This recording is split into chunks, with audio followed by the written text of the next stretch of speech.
हमारे पास आज हम पढ़ने जा रहे हैं कॉम्बिनेशन ऑफ बल्ब्स या कॉम्बिनेशन ऑफ रेजिस्टर्स। ठीक है, हमारे पास एक सेटअप है सीरीज और पैरेलल का। अब होता क्या है, सीरीज में हमारे पास जो रेजिस्टेंस है वो मैक्सिमम रहता है, तो वहां पे करंट की वैल्यू मिनिमम आती है। ठीक है, तो हमने क्या किया हुआ है, यहाँ पे एक सेटअप बनाया है सीरीज का, और इस सीरीज को अब हम यहाँ पे प्लग इन कर देंगे सर्किट के साथ। ठीक है, तो यहाँ पे आप देख सकते हैं कि जो यहाँ पे बल्ब है उसका ग्लोइंग पावर बहुत ज्यादा कम है। देखिए दोनों बल्ब बहुत कम ग्लो कर रहे हैं क्योंकि यहाँ पे सीरीज में लगे हैं दोनों, तो इनका रेजिस्टेंस हमारे पास ज्यादा है और करंट की वैल्यू कम है।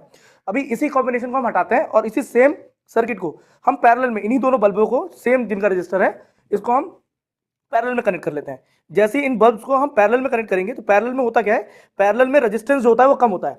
जब पैरेलल में रेजिस्टेंस कम होता है, जब इसको हम लगाएंगे तो ये ज्यादा तेज ग्लो करता है क्योंकि करंट की वैल्यू क्या हो जाती है, ज्यादा हो जाती है। इसीलिए घर के अंदर या किसी भी फैक्ट्री सेटअप में हमारे पास जो भी कॉम्बिनेशन होते हैं वो सारे के सारे पैरेलल में लगते हैं, सीरीज में नहीं लगते, क्योंकि सीरीज में रेजिस्टेंस की वैल्यू बहुत ज्यादा होती है, करंट की क्वांटिटी कम हो जाती है, और वही पैरेलल में एकदम अपोजिट होता है ये।